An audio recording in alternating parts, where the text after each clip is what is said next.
right now there's some fantastic brand new handmade jewelry there. There's all kinds of new stuff there. Mm-hmm. We have a lot of new jewelry, some new clothes, perfumes, purses, some lovely sparkly red shawl, scarf type things for Valentine's Day. So don't forget.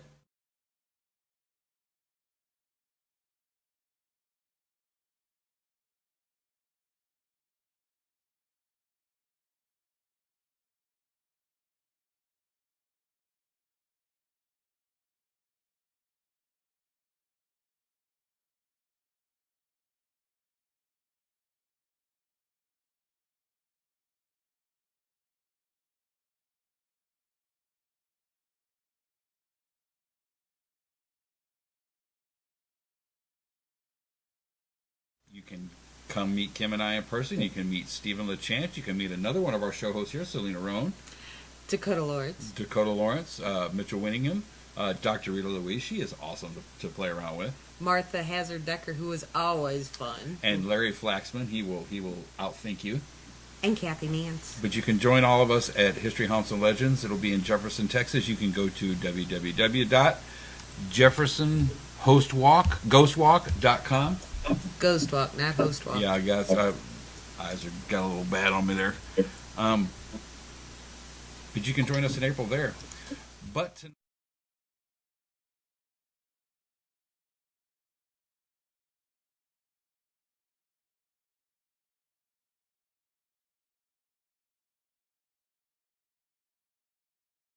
we are joined tonight by Dr. Kimberly Rackley. She's also one of our newest hosts on Wednesday night on The Mystic View. Yep. But we decided we wanted to get to know her and talk to her a little bit tonight. So, Dr. Kimberly, how are you? I'm great. How are you? If I was a puppy, I'd need two tails. I told you needed a shot of vodka. No vodka. We have homemade amaretto. Yeah, that's true. Oh, that sounds wonderful. Oh, it is so good. Jealous. It was given to me as a Christmas present by our realtor. Nice. It's her grandma's recipe. Hey, it's East Texas. Don't be surprised by bootlegging in East Texas. No, I know. My mom, she lives in Texas, and she makes Kahlua. She makes her own Kahlua. There you go. Yeah. Well, Dr. Kimberly, why don't you, if you can, real quick, give all of our viewers, people that might not have... I know we have millions of people here on Wednesday nights. But really? A few of the people that may only be able to make it to our show that may not have ever heard of you, could you give us a little background on yourself and where you're from, what you're doing? Oh, well, I'm a psychic medium. I'm a paranormal researcher and investigator. I've been in the field for about 26 years now, so I kind of know what's what. I'm also a theta facilitator, healer, and spiritual DNA activator, a Reiki master, hypnotherapist, and my favorite is I'm an ordained metaphysical minister. Awesome. So I have a lot of hats to wear. Done a lot of ghost weddings, have you? Actually, I've attended one, so don't joke about that. And on Sunday, she goes to the produce market. Exactly. Yeah.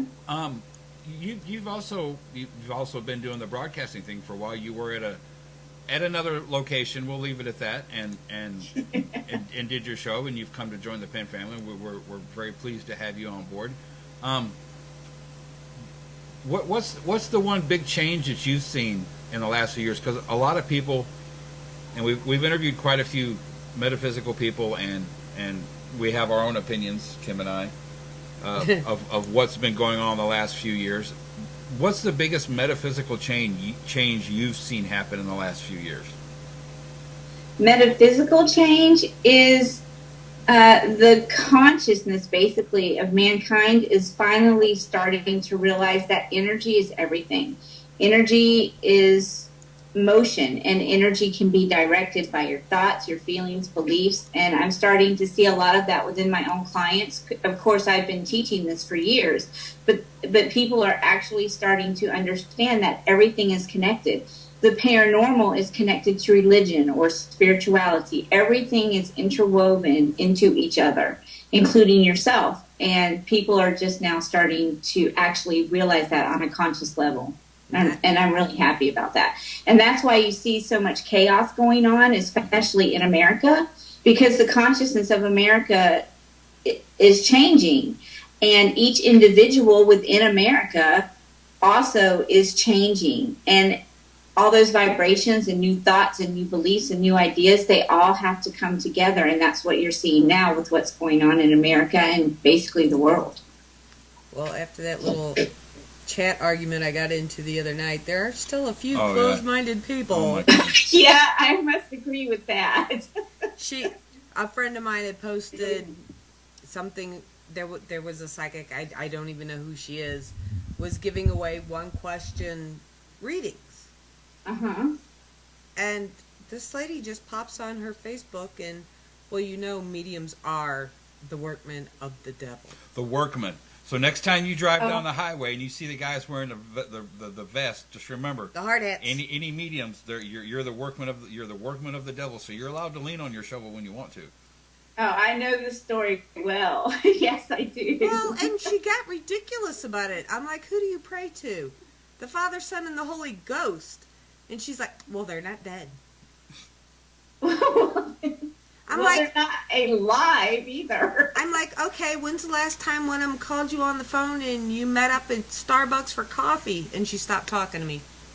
Yeah. Exactly. And unfortunately, and not to make light of the situation, but a lot of people are, unfortunately, still, it's my fairy tale is better than your fairy tale. Oh, definitely. So they're good morals. See, that's what I don't understand, and that's why I asked the question originally, because a lot of people talk about the thinning of the veil. And some people don't kind of, as soon as they hear the word veil, they go, oh, metaphysical, don't want nothing to do with that. And they their brain takes a left and turns off. But it's important that people realize that people are starting to understand that there's more to this life than what you see. Mm-hmm. You know, and I personally think it's a good thing. Unfortunately, like Kim said, is you will run across a speed bump every now and again. You know, and because the changes are questioning the comfort zone of what people already know, like religion, like the Catholic Church or the Baptist Church, or it's questioning their comfort zone. And they're not sure they want to get out of their comfort zone, so they feel they have to defend their comfort zone. Well, sure. Well, I understand their comfort zone, but I'm not sitting there preaching paranormal to them, so don't preach Bible to me. Exactly. What's that old saying about having a religion's like having a penis? Yeah. Don't you can have it and you can like it all you want, but don't wave it at me or don't try to touch me with it. One of those kind of things. Yeah. Exactly. I'm a minister and I'm the least religious person ever. I'm serious. Religion is man-made. Spirituality is God-made or source-made, whatever you want to call it, consciousness-made, all that is made. Whether you call it God or all that is, it's all the same thing. And people don't understand every deity from every civilization. They're all the same source, but in different expressions. And that's one of the hardest things I have explaining to people. They just don't want to accept that there are different expressions of God or source energy. Right. Well, and they can't stand the fact that you don't have a label. Yes. I could not tell you how many people for the first 4 or 5 months after I opened the shop, weekly someone would come in, you're Wiccan, right? Yeah, you're a witch. Yeah. No, I'm not. That's what they think, though. Oh, automatically. And when you tell them no, they look at you really strange. Then why are you selling herbs and stones and pendulums? Because we have a broader view of spirituality than you do. End of story. Yeah. You know, and people, once again, like you said, people don't want to talk about that. But more about you. So what exactly do you have going on right now? Well, I have the show with Penn, obviously. Yay! And yay! I'm so excited about that. And it feels like home with Penn. Like, you're amazing. You guys are just so amazing. And I love just being able to show up and do what I want to do. And that's it. I mean, it's just so amazing to me. And it turns out perfect. I mean, at least on your end. I have a book coming out in March, at the end of March. Yes. Called Perception Paranormal, and it's my perceptions on basically everything that I've ever encountered, from aliens to angels to the other side to being psychic to developing your psychic skills. I cover almost everything, shadow people. So this book, the poor book, has been burnt and melted and lost, and I basically had to divide it up into 3 parts. It should have been published way before now, but I'm the kind of person that every experience, it answers another question. So to me, the book was never complete, and finally my husband said, it has to be complete, like right now. You can add to it later. So I finally listened to him, and I toned it down a little bit, and so it's going to come out in March on Amazon. So I'm excited about that, because it's been about a 6-year journey with me in this book, because our house burnt down and I had to retrieve it from my melted computer, and part of it was printed out in my desk, but the desk was no more, so obviously the manuscript was no more. So the book has been through a lot, as well as me. So I'm looking forward to it finally being available. And it's going to be available first on Amazon, or are you going to, as an ebook, I assume? It's going to be available through Kindle and ebook, and I'm going to self-publish, per order. If anyone wants, a hard copy, I'm going to do that. But I also have other publishing options for several other books that I've been working on for the past 3 years. But those aren't set yet, so I'm not going to say anything about those. So and those would be from an actual publisher. So your Yeti basically said, get this one done, get it out, and then we can worry about the other 3, right? Yes, okay, that's my Yeti. Good man. He's sitting behind me, so. I'm old school. I'd rather dog ear a page than sit there. Yeah. Me too. My oldest son, he gave me a Kindle for Christmas like 3 years ago, and it took me 1.5 years to even get my first book on it, because I'm like, I don't want to read from a Kindle. I like to smell the book and turn the pages. And well, there's something. And when you get really mad, you can throw it. Exactly. Well, and when you highlight something, you're almost a rebel.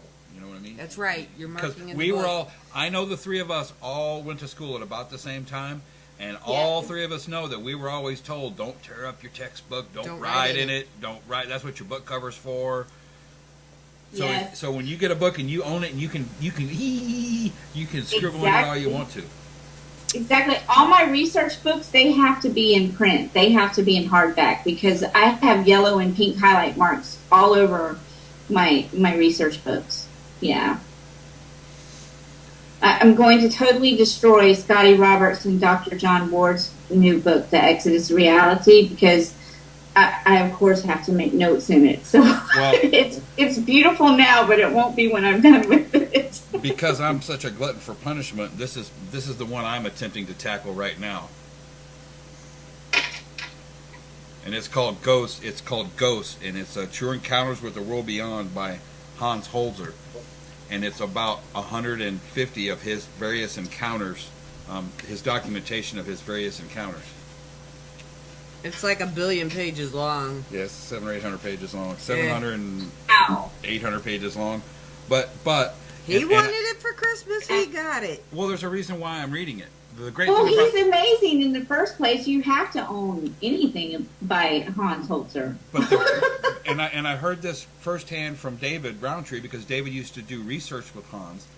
Yes. He said he was, of everybody he's ever investigated with, Hans was the most detailed describer or detailed documentarian of everything he did. So the reason I'm attempting, I haven't gotten very far yet, But the reason, that's because we've had so much going on over here with the network. But as soon as I can really get dove into it, the reason I want to try to go through that is I don't want to waste my time doing experiments that somebody else has already done, in Hans's case, 30 years ago. Yes. Because that's a huge problem in the paranormal, is people don't know their history. So they don't know that these things have already been tried. Now, if you wanted to modify them or change them, that's one thing. But to try to just do specific experiments, you can look at your history. Don't go over ground somebody's already covered that dead-ended. Exactly. That's my issue with a lot of, like, I have a paranormal team, but my issue with paranormal investigators now and the teams are that they're just out for the thrill. They don't really know the concepts or the theories or the research behind the actual paranormal, arena or field. And they're just going out and just doing things willy-nilly. And that's my problem with all these teams popping up everywhere. Like, well, what have you researched? What are you basing your investigation on? So, yeah, I just understand that. Yeah. Well, yeah, because I have a paranormal team too. Yeah. Well, PEMA TV. Yeah. Well, it's kind of a given. It's PEMA. It's not TV. But and I'll let Kim tell the story. But we went to the Hannah House my goodness, meet and greet one year, and you want to tell everyone? Perfect example of what you're talking about. There's authors there. There's paranormal teams. There's paranormal, all this going on. They're doing tours inside the Hannah House in Indiana. It's a beautiful house. I didn't get to go in it, but outside it was gorgeous. Oh, you didn't get to go in? No. But anyway. That's my fault. But anyway, yeah, he had a heart attack. Daddy. He got out of the hospital from having a heart attack 3 days before that. So. Oh, well, then he's forgiven. Not really, but. But anyway, you go up to this one booth, and I mean, they had like every piece of equipment available under $1,000. The only thing missing off their equipment list was a FLIR. They had the hats, they had the coffee mugs, they had the T-shirts, the bumper stickers, the trifolds. I think the pavilion even said their name around. The banner, yeah, the pop-up tent had their name printed across it. The whole 9 yards. And they're like, and I'm like, that's really cool, where have you guys investigated? Tonight's our first investigation. Yeah. Oh my goodness. They had probably spent $4,000. Easy, if not more. I was going to say like $7,000 by the time they were done. Yeah. Well, and maybe, hadn't done an investigation. Maybe by the time they paid the T-shirt guy and then the tent marking guy and all that other stuff, they may have spent that much. But seriously, they had like you have to remember this is 4 or 5 years ago. They had like a 12-camera DVR set up. That was expensive 4 or 5 years ago.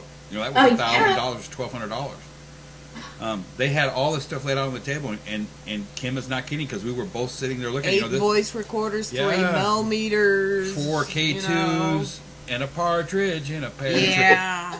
But we were sitting there at the table, and I'm sure they didn't know how to take us, because the look of amazement on our faces when they said, "Yeah, we're going out on our first investigation tonight," and it's like, really slamming on the brakes and hitting the wall. Just. That's also when the both of us started asking people when we meet them like that how their equipment works. That's the quickest way, the fastest way to figure out if they know what they're doing or if they're monkey see, monkey do from the TV shows. I should have asked them to show me where the batteries go. I bet they hadn't even got that far. They may have had the one guy. I'm not a tech person, so if you ask me about equipment, because my team, they know I don't do tech anything. They set everything up, and I just go do my thing. But I still know the protocol, and I still know what's what, and I still know what's required for valid evidence. And you need to know those things. And you need to know what is manifesting in front of you. Like, where is it? You need to have a concept of what is possibly occurring on the investigation before you actually go into an investigation. Well, I'm the founder of PEMA, and I am the biggest tech-tard there is on the team. One of the few reasons she keeps me around. I'm glad I'm not by myself in that. Oh, no. If you have to have a screwdriver to get into the battery case, I give it to them. I'm a dowser. That's my thing. No batteries required. She also... Well, see, everything I need is inside my head. So, I'm my own equipment. And I've said this before, and I hope nobody gets offended, but paranormal investigators, they are the biggest tool that they have. Yes, exactly. I mean, there's just no other way of phrasing it. There's not. Dr. Kimberly, if you could, and once again, we ask this of a lot of our guests that are of a metaphysical nature, how do you connect to spirit, and is it something that you can explain to people? The reason I ask is we have a very good friend. She's extremely gifted psychic. She's also can be a little flaky sometimes, but she is the best way that she has ever been able to describe it is she's not any one particular clair. She just knows what she knows. Yeah, I mean, she's right. Like a medium has to have all four clairs, and it's hard to explain. They just all sort of merge together. When you put out the intention to call upon a certain spirit or an entity or to receive information, it's just I guess that's the privilege of being a medium. Everything just works automatically when you set the intention.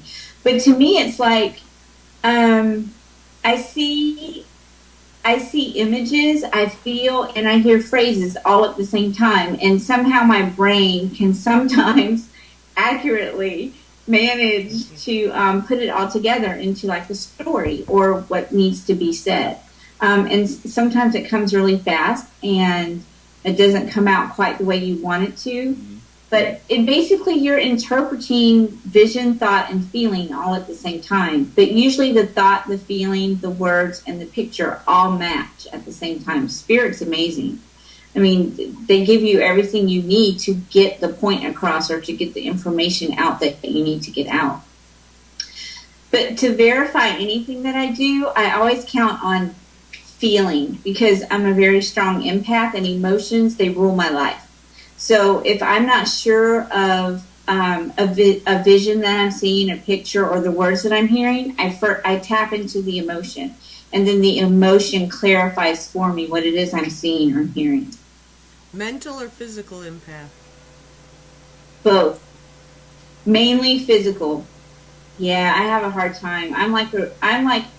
I've been on menopause since I was born. I'm like on a roller coaster, mood swing, everything. I absorb absolutely everything, which is why I get sick a lot. Yeah. Which you would think by now at 45 I could learn to not absorb everyone, but you just can't help it. I mean, you're on social media all the time. You are absorbing everyone you interact with, everything you read on social media, everyone you talk to on the phone, everyone that's in the grocery store. I mean, everyone you come in contact with, you're absorbing. And eventually it builds up. I mean, if you're not grounding yourself every day, I have to ground myself every day 3 times a day. And thank God for David Roundtree because he gave me a way to ground myself more quickly than I've ever had before. So he's like my little medium lifesaver. I love that man to death. Well, I tried him in on a newer model. He didn't teach me squat. Really? Well, that's because you're just Wiccan. Yeah, you're just Wiccan. You're just Wiccan. David's amazing. He actually, when we first met, he's the one that taught me how to be out of the closet in a public figure kind of way. So without David, I couldn't have gotten as far as a public figure as I have in the last 5 years, because he's the one that taught me how the game works. Whether you want to admit it or not, being in this field in this time is like a game that you have to play. There's so much drama, there's so much BS, and David taught me what I have to do to be a prominent person in this field right now, and I just adore him. He's like my best bud. It's a business, and the one other thing I will say that at least on how I feel about David is he doesn't, with his scientific background and his theories and the equipment that he's building, it would be very easy for him to look at anybody that claimed to be metaphysical and go, "You're full of crap." Yes. But he doesn't. What he has done and is doing is trying to figure out the connection between how your gifts work and how the paranormal works, and he's tying them two together. So I love the fact that he's never discounted personal experiences. Now, I have seen people post pictures on the spirit board, and he's got just as big a teeth as any of the other animals on there, and I've seen him rip into people for being stupid. I've seen it happen. He does.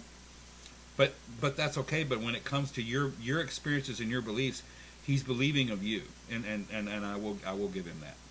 Yes, he is. Until you give him reason not to, then Right. it's game on. Right. And, Exactly. and if he could cut down on the selfies on Facebook, that would be okay too. Yeah, he's fond of the selfies, but they're entertaining, I must say. And we love you, David. When you see this on archives, we love you, man. David, you just need like a little troll or leprechaun or someone to follow you around and take the pictures for you. There you go. That way, when your grandchildren see these pictures, they won't have to ask, what happened to Grandpa's arm? He only has one arm.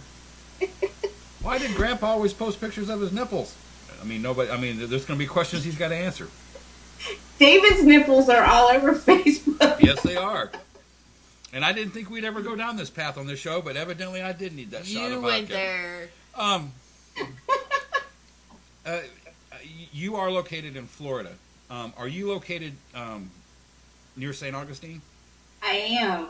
I'm 20 miles from St. Augustine. I'm going to visit her. Yeah, one of the few places that we've got on our bucket list together, I think, is to go down to St. Augustine to the lighthouse.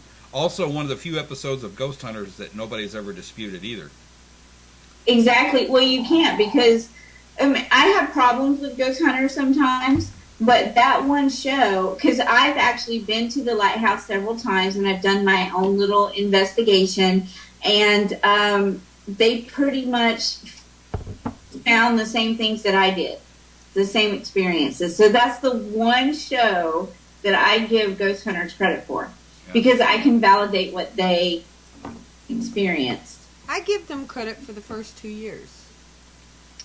Yeah, I agree with you. And then it started changing. Yeah, after that, it kind of...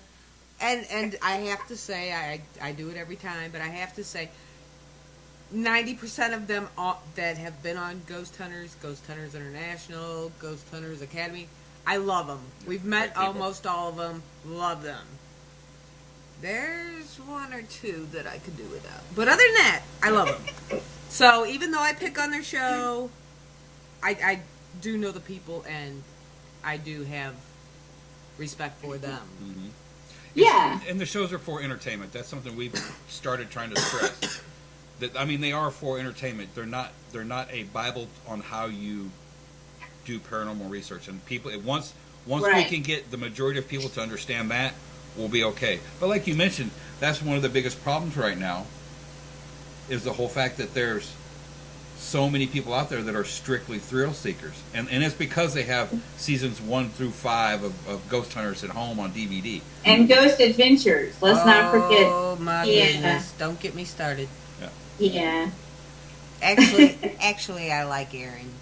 Aaron is a very nice guy. Yeah, we had fun with Aaron. The spiked haired guy, not so much. Because we've met him. Met him. You can mention names, Eric. It's not, no. I mean, we'll talk about we'll talk about the triumphant trio and the valiant plumbers. But I mean, like I said, we've met him, and to be quite honest, arrogance is a disgusting smell. I'm sitting there filming a magician, and this particular person literally almost knocked me off my feet, turned around, looked at me, and said, "Well, excuse me," like I had done it. Yeah. And just kept on walking. Yeah. Like I said, they're for entertainment. People shouldn't base their research on that. We hope people are more free thinkers than that. Exactly. Now, Aaron would have pointed, laughed, but he would have helped me up off the ground. Right. So, I love Aaron. Yeah.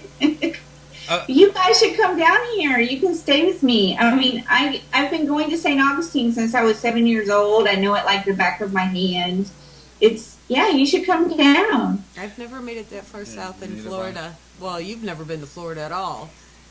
Have you guys, and I think this is something a lot of people don't know too, there's a lot more locations down there than just the lighthouse. Yes. Because it was a port town. It was like the first port town in the United States, if I'm not mistaken. Yes, exactly. And you don't even have to go into the fort to experience activity of any kind. Just being on the grounds itself, because you have to remember that many battles took place there. And basically, the grounds, it's like on a mound. So basically, outside of the fort itself are what you would describe as mass graves. Mm-hmm. I mean, there are people buried there from, 1548 and on. So you are walking on history. You are walking on spirit. So you just have to be any place in Old St. Augustine. It's sacred. It's like haunted. You can't walk down the street and be haunted. You can get an attachment walking down the street. I have to protect myself very heavily when I go to St. Augustine, because otherwise it's just a major onslaught.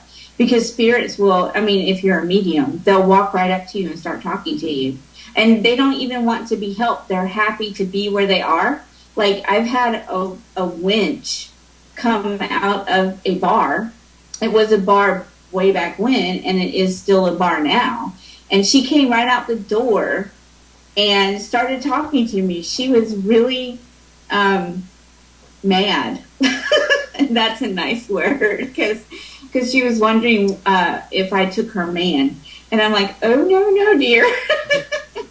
He'll come back. But yeah, the whole place is just, you have to come, because you'll experience activity as long as you're open to experiencing activity.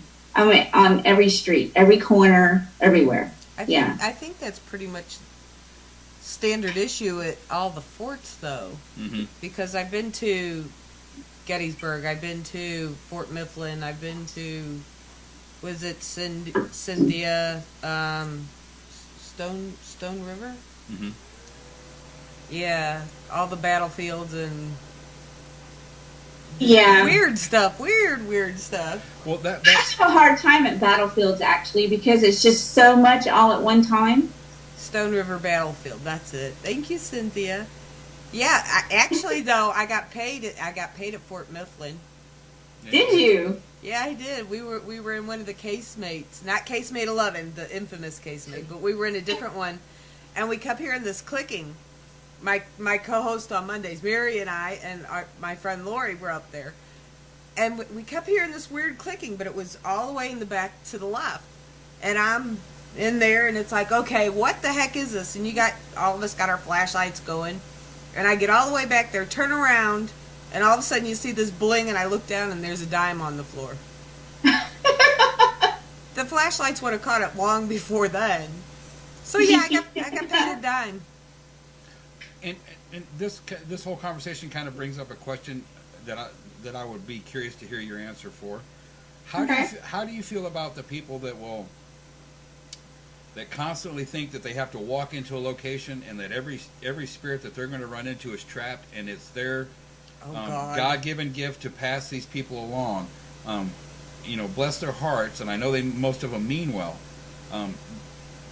but you can't make a spirit do whatever you want them to do, and I can't stress that enough to people. But maybe I'd like to hear your opinion on that whole situation.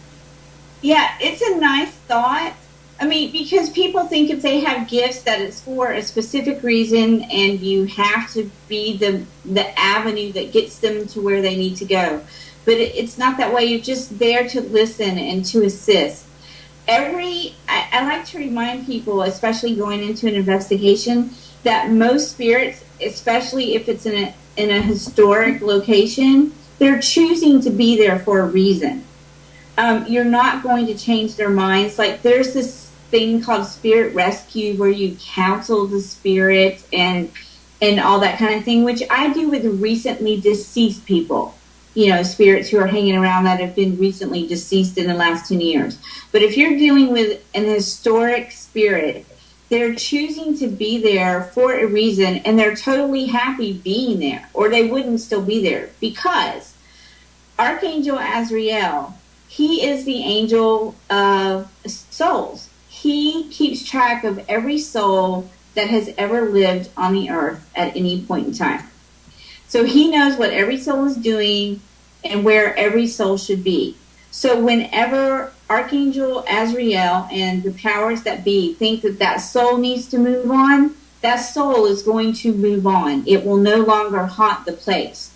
But even in the paranormal, there's a reason for everything. So that spirit staying there is still learning, expanding, and growing their consciousness by still being stuck here. And that may be the whole reason. So you don't want to go in and say, okay, you don't belong here. You have to go to the other side. There may be, and that's why sometimes a medium can't make someone go to the other side, because it's not their destiny as of yet to go to the other side. I mean, there's reasons behind everything, even in the etheric plane and the paranormal world. I mean, it's very it's intense, and there are so many layers to the paranormal and the astral plane. What we experience, they also experience. And they still have their personality, their free will, their thinking. They can still choose what it is that they want to do, even from the astral plane. So yeah, I always ask, like, if I feel an energy needs help moving over, then I will ask them, do you want to cross over? And then if I get a yes, then I assist them. But otherwise, no, it's not any of my business. I just communicate what it is they want to be known, and that's that. Well, I don't believe all of them here are stuck to begin with. I think they just choose to be here and hang out. This is where they were happy. And forcing them to go somewhere else is like, grabbing a 30-year-old and saying, hey, guess what? You're going in an old folks home. Get out. Exactly. That's mean. I mean, how would you like to be told what to do or forced to do something that you didn't want to do? They're here for a reason. Some people choose to be stuck. So let them be stuck and have their experience. It's all going to come out in the wash in the end, because Archangel Azrael makes sure that it does.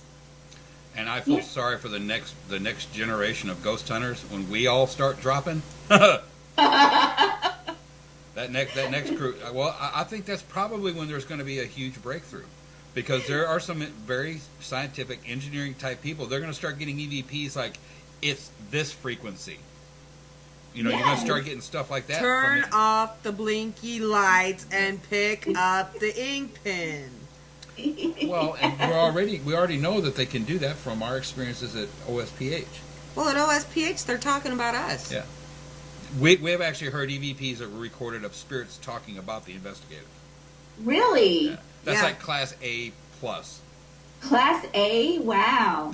Class A plus, because I have yet to hear of any other EVPs except from there, where you actually hear the spirits, multiple spirits having a conversation about the investigators. Yeah, the investigators, whoever's in there. Yeah. Yeah, wow. And they're like taking bets on us and stuff. I mean, it's silly. Bet she spills her coffee. See there?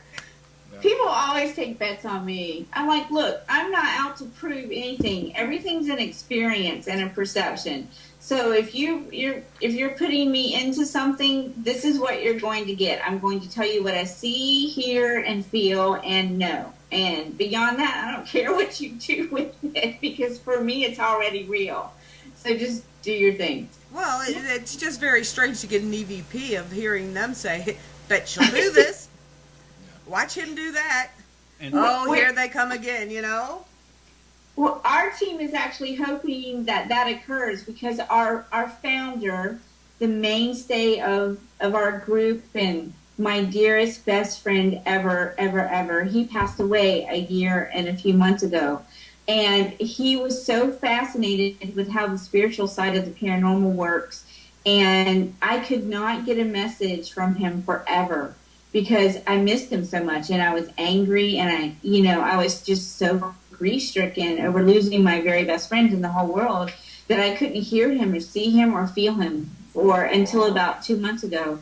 And finally, he came and he gave me a message, and he's with us. He said that he's going to be demonstrating to us what he has come to discover. So we are really looking forward to that, because he's total tech guy. He was like the genius, and and everything. So we're really looking forward to that happening. Because if he can be specific, he will be specific. I'm not going to start the argumentative question about orbs. No. And how you feel about orbs, but I am going to ask you a question because I can see it in your background. What is your opinion of the Ouija board? The Ouija board is just like me. It's a tool, and it needs to be respected, and you need to know what you're doing when you access a tool. It's just a board. That's it. I put it there exactly for this reason, because it's just a board with words on it. It's the consciousness and the intention of the person using the board that determines whether it's good or bad and what comes through it. My biggest problem with the board is when they turned them Barbie pink. Yeah, that was well, it wasn't so much even that it was pink. They had written up this ad for it, and it was like, it was find out if your boyfriend loves you. It was recommended for basically girls between 8 and 12. Yes. Find out if that special someone will come to see you tonight. Hello, 8 to 12-year-old? That special someone better be grandma. Exactly. Will he call? Well, parents are going to buy their 8 to 12-year-old a Ouija board in the first place. And you know what? What's bad is when Hasbro did this went through committees. This wasn't just one person that said, "Hey, let's make a pink Ouija board and try to sell it to 8 to 12-year-olds." This went through committees. This was the best idea they could come up with to make money. Wow. So that's just crappy. Well, if they had made one red or purple, then I might have bought it because I love red and purple, but pink, no. Well, I like pink, but not Barbie pink. Yeah. No, not Barbie pink. And to me, it was just ridiculous that they were marketing it for the specific age group, but throwing in things that none of them should be involved in. Exactly. Well, and if you agree with this, chime in, because we have a hard enough time in America right now just getting people to talk to each other.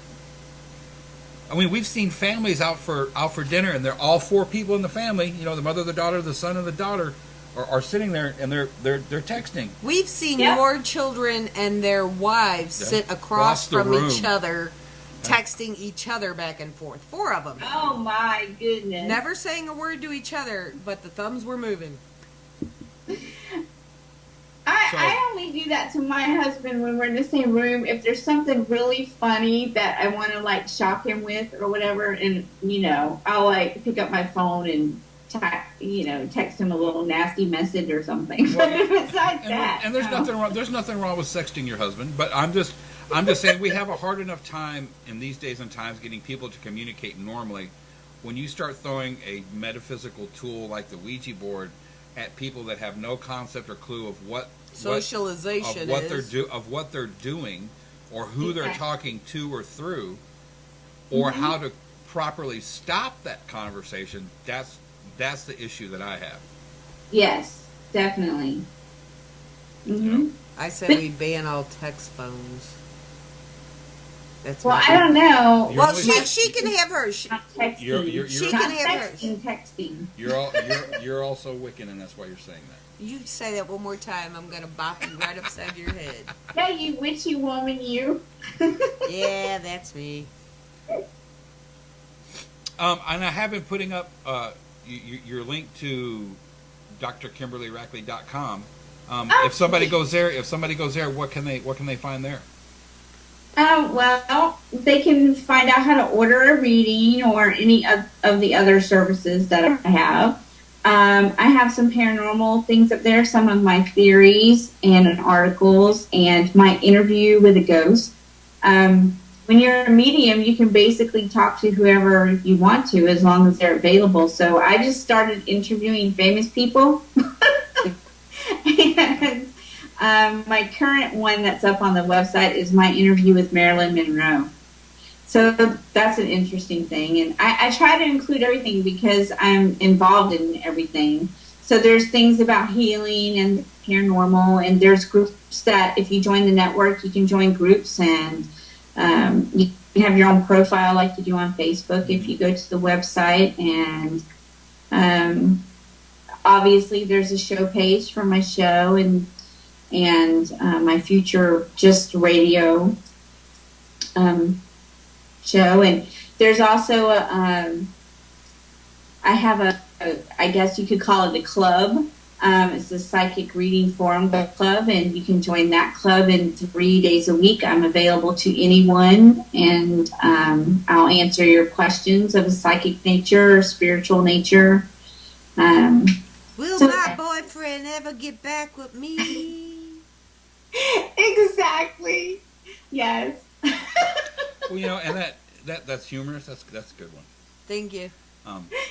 But honestly, that's what you get a lot. Like if you bill yourself as like I don't like to bill myself as a psychic reader, because that's exactly what you get. People think you're like this fortune teller that says John Doe is going to pick you up on Friday at 7 and you're going to live happily ever after. We've actually produced shows where people have called in and it's like, well, I've just separated my boyfriend, but does he still love me?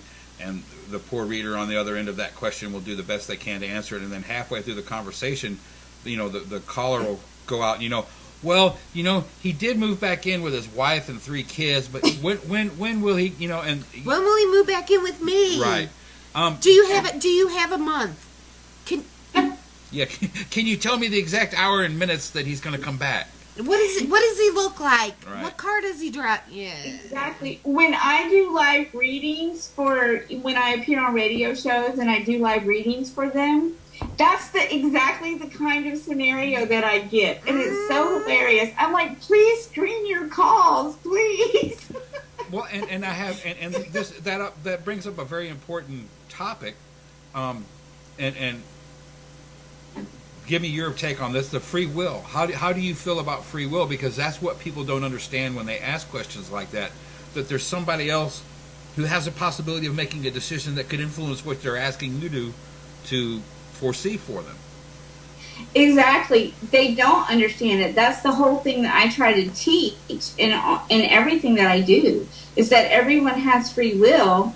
And the energy of any question that you're asking, especially if it involves others making you happy or making you successful, the other people's free will, their choices, their decisions, their thoughts, their beliefs, they all play into your outcome. So the only thing that you need to be sure of or certain of or have faith in is your own thoughts and beliefs and feelings about what it is that you really want. And that's the only thing that you can do. I mean, if you're the master of your own beliefs and thoughts and feelings, you're going to get what you want in some form or another eventually, as soon as you believe that it's possible, basically.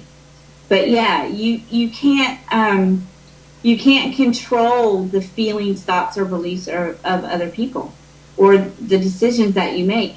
And you cannot base your happiness on other people. If you can't be happy within yourself, then you're never going to be happy.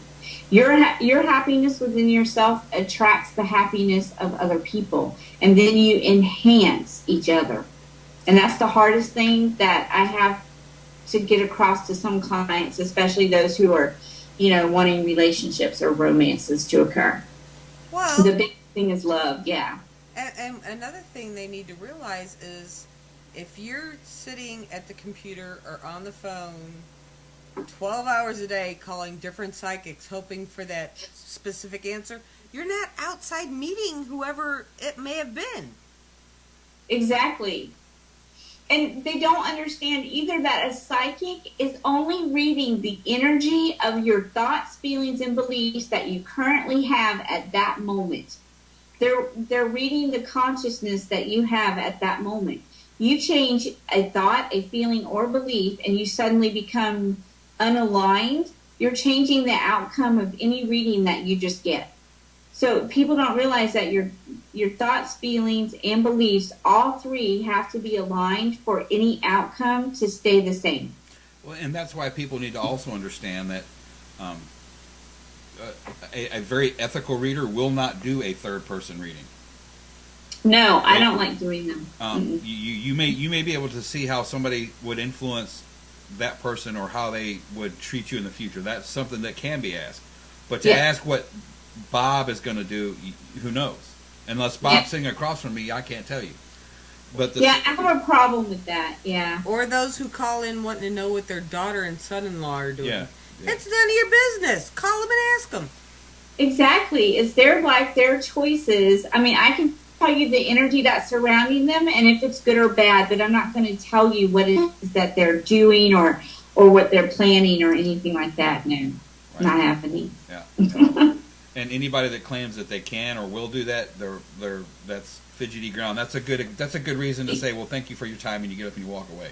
Exactly. And any psychic who claims they are 100% accurate, stay away from. No psychic can be 100% accurate simply because of free will, thoughts, beliefs, and feelings, because all those things are creating that person's experience, and they change one, they change everything. So no psychic can say, I'm 100% accurate. I would never claim that. That would be like ridiculous. It would be shooting myself in the butt if I did that. The best way I think we can all think of ourselves is we are the Bubba sitting down at the corner giving directions. That's what we are. Yeah. Well, I like the psychic who will talk to you, not pump you for information the whole time, too. Yeah. Mm-hmm. We used to watch one show, and this particular person claimed to be all-knowing, all-seeing, and would ask a question, and if you said no, ask another question. If you said no 3 times, sorry, I'm not getting anything, and hang up on you. Oh, well, see, a psychic is not supposed to ask questions. Like, this is what I do. At the beginning of a reading, I spend about 10 minutes telling the person the energy that I see around them at this moment. And 99% of the time is exactly what's going on with them. And then they get to ask me questions. The only reason I like to tell them what I'm seeing first energetically or spiritually is to make sure that I'm in tune with them. And the only question I ask after that 10 minutes of telling them what I see energetically is, does this make sense to you? And that is that makes me understand if I'm aligned to their energy or not. For me, it's all about aligning with them. Right. And that's the only question I ask. And that's understandable, but when they're going, okay, I see a man with a leather apron on. You had a blacksmith in your family, right? No. Yeah. Well, he had 12 cats. You remember him? He had 12 cats. Exactly. No, nobody in the family. Well, he was. Thanks for calling. He was married to the Asian. There are no Asians. Sorry, I'm not getting nothing. Click. What? Well, it's especially with mediumship readings, because when a spirit is trying to communicate, they're giving you things that are either based in the past, present, or future, and you don't know. You're just getting the impressions and the feelings that they're trying to relate to you. So I just tell people what it is I'm getting, and it may not make sense to them now, but 9 times out of 10, 3 days after they hang up with me, they will call me back and say, I now know what you were talking about. I now know what they were saying. They suddenly remember the picture. They suddenly remember a name, or one of their family members come forth and say, did you know so-and-so did this or that? So just as a medium, you just say what it is that you're getting, and you don't ask questions. There's no need to. The whole point with a mediumship reading is to make that person feel like their loved one is safe and happy and loved, and that there's something more than the physical body. And that's my intention with mediumship. That's all I need to do. They can ask all the questions they want within themselves, but that's my purpose, is to just make that person feel better about their loved one being in another dimension. Right. My point kind of was, don't jump into it. Watch who you're choosing to read for you. Oh, yeah. Because you can tell the ones that have got the fishing pole out and they're trying to, jerk the answers out of you, as opposed to someone who will sit there and go, look, You're doing this, this, and this. Knock it off. Exactly. Yeah. And well, isn't Eric doing readings now? yes, I have officially stepped down that path. Yes. Nice. He does. Congratulations. Thank you. He does the tarot. I'm the one who just stuff falls out of my face and I have no idea where it comes from. Well, we know why. Don't hit me. I didn't say nothing. You're claircognate, Kim. You just know things. Yeah. And that's like the highest sought after psychic ability ever, when you just know things, because that's the ability of geniuses like Albert Einstein and Tesla. Well, it's not even like I know it. I'll be sitting there and someone will be talking about something and my mouth will open and stuff will just fall out of it.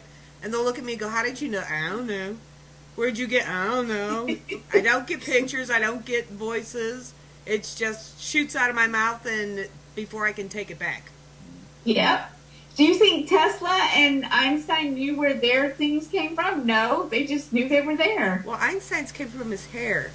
I say it came from his mustache. It's hair. Because see, when he started out doing his physics work, he was the clerk. You look at the pictures; it's a little bitty thin mustache. When he got to doing his real serious physics work, he had a huge mustache. But it's still hair. Oh, well, there you Nice. go. Nice. That's my reasoning anyway. There you go. And I'm sticking to it. I don't blame You go, Kim. you. Well, now I don't have to tell everybody you're Wiccan. I can just tell them you're psychic. No, I'm psychotic. You need to switch those letters. Well, I couldn't argue that either. Well, that's true. I'm psychotically psychic, so there you go. Yeah, I'm so glad that there's starting to be a turn in just in the community in general.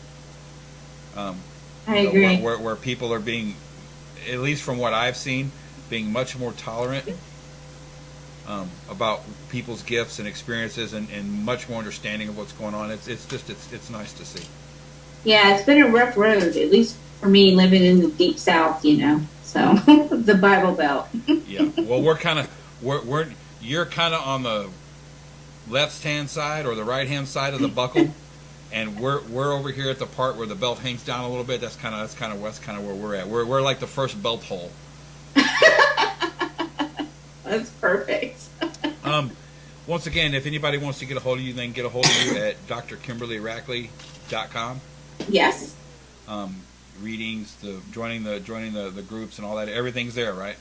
Yep, everything's there. Awesome. Or they can come here on Wednesday nights and watch her show. Yeah. Wednesday nights at 8 p.m. Eastern. 8 p.m. Yeah. The Mystic Way. And who's coming on this week? David Roundtree and Robbie Lent discussing their new book, Demon Street USA, which I have had the privilege of reading before it's even available, so I'm excited. She's a little spoiled, kind of like somebody else named Kim, I know. I am. I'm spoiled. It's the name. It is not our fault. Once We're your name, privileged. We're goddesses. What more do you need to know? Exactly. I know 90 more likes and I get a foot rub. I know that.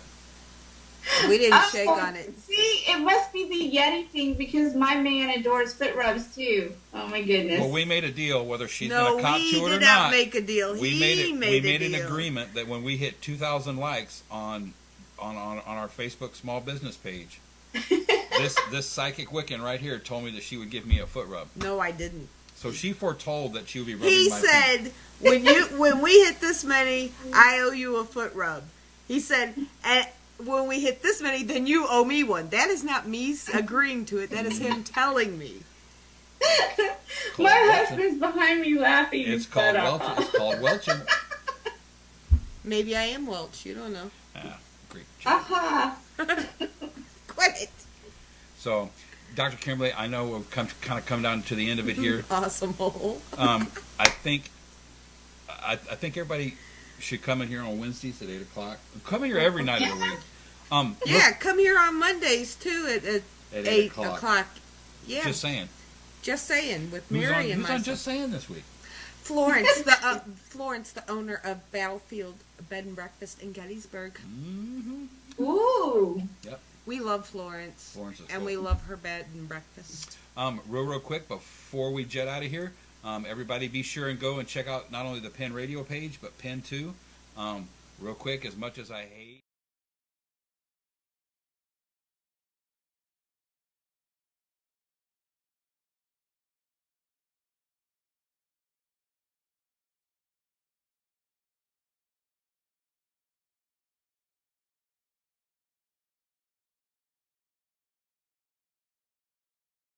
radio shows, you guys need to check in over there. If you know a really good radio show and a very popular one, we have Mr.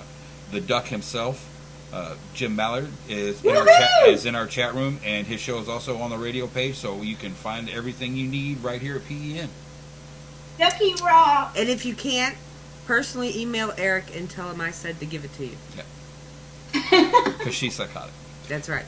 Once again, if you go out this weekend, be safe, protect yourselves.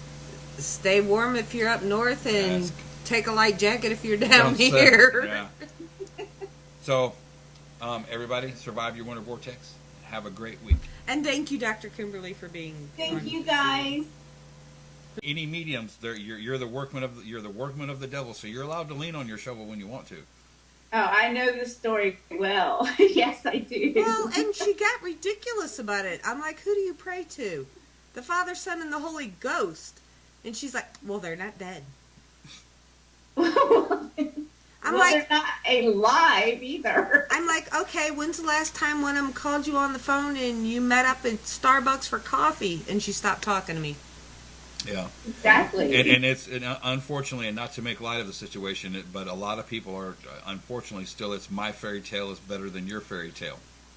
Oh, definitely. So they're good morals. See, that's what I don't understand, and that's why I asked the question originally, because a lot of people talk about the thinning of the veil, and some people don't kind of, as soon as they hear the word veil, they go, oh, metaphysical, don't want nothing to do with that, and they their brain takes a left and turns off. But it's important that people realize that people are starting to understand that there's more to this life than what you see. Mm-hmm. And I personally think it's a good thing. Unfortunately, like Kim said, is you will run across the speed bump every now and again, and because the changes are questioning the comfort zone of what people already know, like religion, like the Catholic Church or the Baptist Church, or it's questioning their comfort zone, and they're not sure they want to get out of their comfort zone, so they feel they have to defend their comfort zone. Well, sure. Well, I understand their comfort zone, but I'm not sitting there preaching paranormal to them, so don't preach Bible to me. Exactly. What's that old saying about having a religion's like having a penis? Yeah. Don't you can have it and you can like it all you want, but don't wave it at me, or don't try to touch me with it, one of those kind of things. Yeah. Exactly. I told you needed a shot of vodka. No vodka. We have homemade amaretto. Yeah, that's true. Oh, that sounds wonderful. Oh, it is so good. Jealous. It was given to me as a Christmas present by our realtor. Nice. It's her grandma's recipe. Hey, it's East Texas. Don't be surprised by bootlegging in East Texas. No, I know. My mom, she lived in Texas, and she makes Kahlua. She makes her own Kahlua. There you go. Yeah. Well, Dr. Kimberly, why don't you, if you can, real quick, give all of our viewers, people that might not have... I know we have millions of people here on Wednesday nights. But really? A few of the people that may only be able to make it to our show that may not have ever heard of you, could you give us a little background on yourself and where you're from, what you're doing? Oh, well, I'm a psychic medium. I'm a paranormal researcher and investigator. I've been in the field for about 26 years now, so I kind of know what's what. I'm also a theta facilitator, healer, and spiritual DNA activator, a Reiki master, hypnotherapist, and my favorite is I'm an ordained metaphysical minister. Awesome. So I have a lot of hats to wear. Done a lot of ghost weddings, have you? Actually, I've attended one, so don't joke about that. And on Sunday, she goes to the produce market. Exactly. Yeah. You've also been doing the broadcasting thing for a while. You were at at another location. We'll leave it at that. And did your show, and you've come to join the Penn family. We're very pleased to have you on board. What's the one big change that you've seen?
And right now, there's some fantastic brand new handmade jewelry there.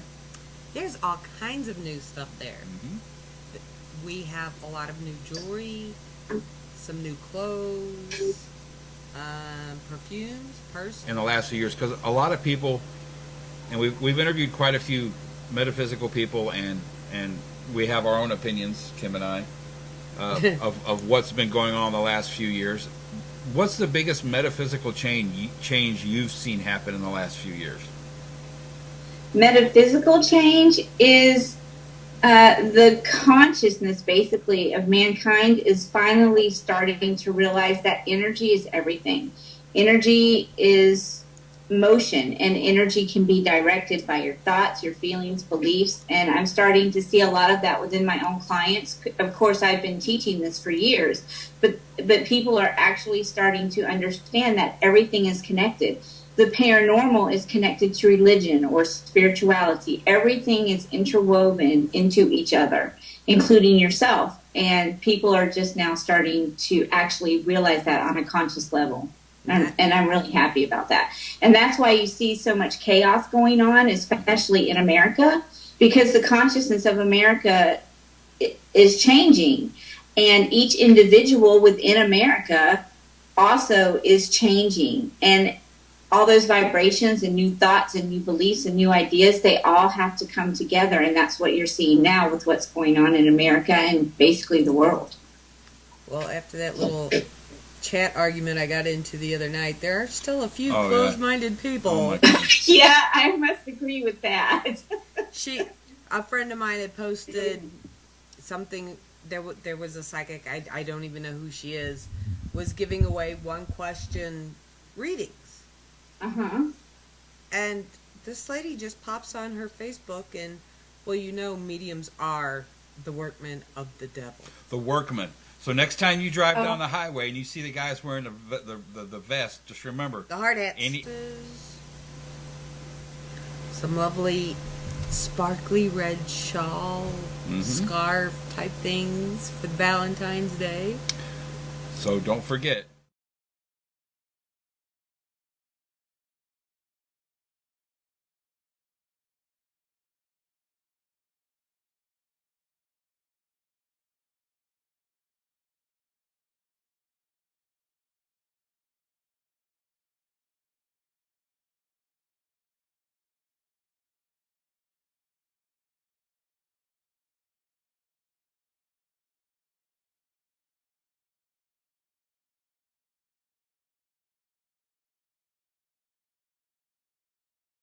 can come meet Kim and I in person. You can meet Stephen LeChance. You can meet another one of our show hosts here, Selena Roan. Dakota Lawrence. Mitchell Winningham. Dr. Rita Louise. She is awesome to play around with. Martha Hazard Decker, who is always fun. And Larry Flaxman. He will outthink you.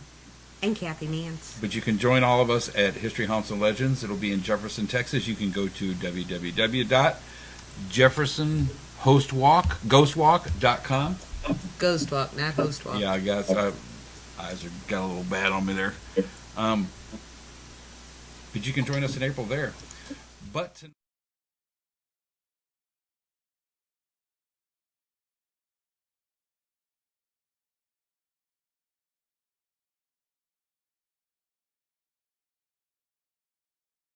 tonight, we are joined tonight by Dr. Kimberly Rackley. She is also one of our newest hosts on Wednesday night on The Mystic View. Yep. But we decided we wanted to get to know her and talk to her a little bit tonight. So, Dr. Kimberly, how are you? I'm great. How are you? If I was a puppy, I'd need two tails.